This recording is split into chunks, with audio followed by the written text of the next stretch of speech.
Even before December, almost before retail America did the swap of Halloween for Christmas, but it's hard to beat that, barely past that day that turkeys fear, I broke out my holiday socks. Now, I want to be clear. I do not own a Christmas sweater. However, in August and September and in October, on those mornings when I was rushing out into the world and once again discovering that I have a statistically high number of unmatched socks, those green and white ones, those candy cane ones, those reindeer adorned ones, the peanut ones, the wreath trimmed warm ones were there, and they had pairs. So, once in November, I wore them on a dog walk, and though I kept to my practice of spending not a dime on Black Friday when it rolled around, I did, that morning, put on those socks. This is the season of expectation and anticipation. Advent is the season of waiting, and it's a season of longing. And for some of us, that can make it a difficult season. And even if not an iota of your life is caught up in the Christian story of the Nativity, something of that yearning can seep into your heart, even if you don't find any resonance with the story of Hanukkah and the lamps. Something of that longing for the miraculous can seep into your soul. For some of us, it's joy-tinged, and for others, it's just hard. We have lost many in these last years, and we have been through some difficult things. And perhaps because many of our lives have had some painful stories that don't make the cut as a made-for-TV holiday movie, some of us are carrying some luggage into this season, and we are not alone. This waiting and this wanting tap into a vein of discontent so central in this materialistic and me-centered world that I think it's worth our time to take just a little time in early December to think and ask ourselves some meditative questions. Who or what are you missing this year? And how and when will you make room for that grief to have just its little bit of space? Having had the privilege of sitting with our grief circles here for almost a decade and a half, I have seen time and time again that allowing yourself just a little bit of space for grief can keep it from demanding all the room. Perhaps in your own personal stable scene, the elephant of grief is trampling all the hay as you try to just kind of look away, la la la, I'm not seeing that elephant.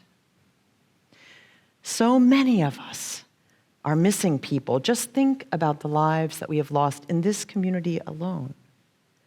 And some of us are kicking at the blackened coals where the fires of false expectation have burned themselves out and wondering why we don't feel completely balanced this particular holiday season.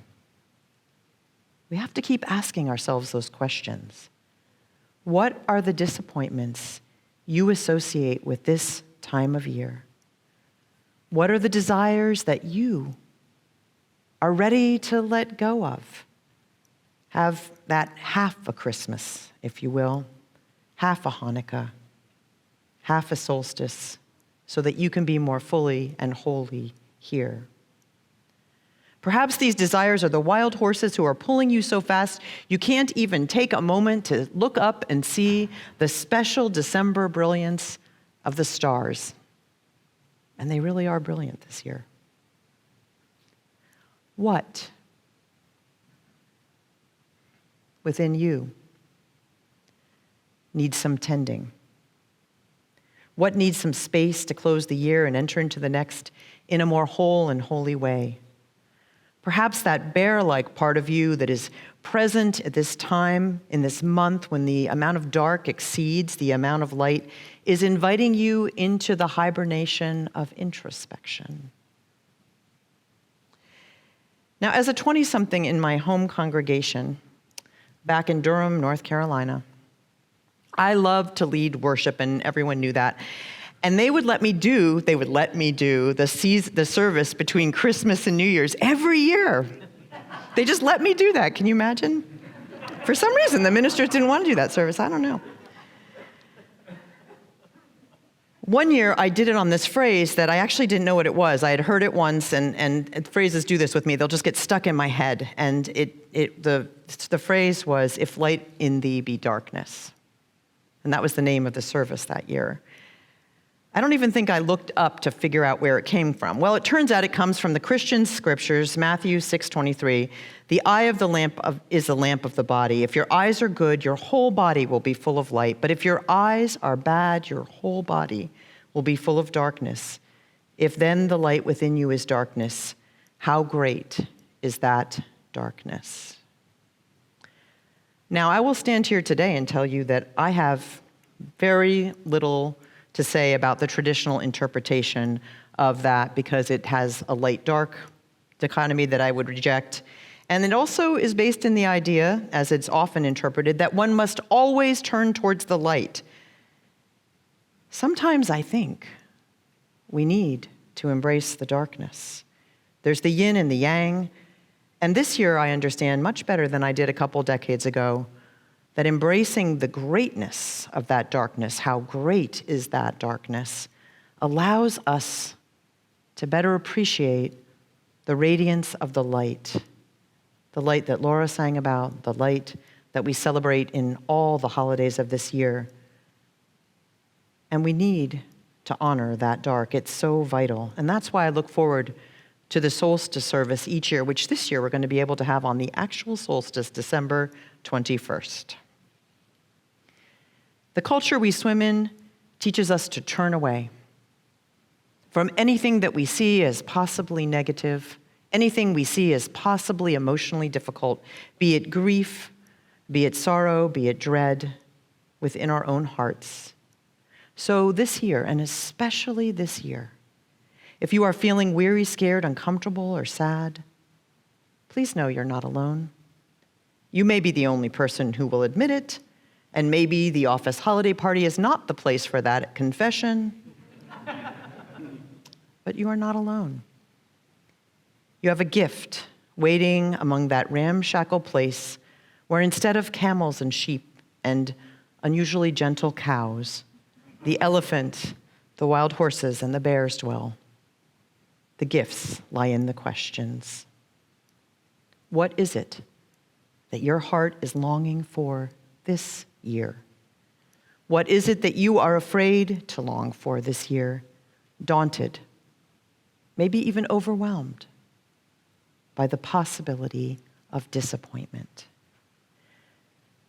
You see, the thing about 2022, to accompany the holiday blues that some of us contend with every year, we now have a new source of worry. We can remember the isolation of the 2020 holidays. We have it in the back of our minds, the unfairness of 2021 when Omicron burst upon us this week last year, shredding many plans as the month went on. The parties and the concerts, the plays and the recitals, the shopping and the family meals can't quite rid us of that other shoe may drop feeling that some of us have this year in our unconscious, and it may make us feel more wary or more abandoned as we try to ignore the much lesser but still present risks. What is it that your heart is longing for? What is it that you are afraid to desire? I want to return to that and ask it again. Sometimes when we acknowledge it, when we say that I see you, be a witness to that complexity within ourselves, we are able to give it its proper space, and it doesn't just keep seeping in among the edges. Longing and anticipation, especially with that little shade of traumatic memory, is a recipe for uneasiness. And as we go into this holiday season, just taking a little time, and especially time in community, to acknowledge that can be an important thing. Making a figurative place at the table for the people we're missing, tending to our own hearts, bruised as they are from another exhausting year in a world that, like a three-legged chair, just can't seem to quite stay level.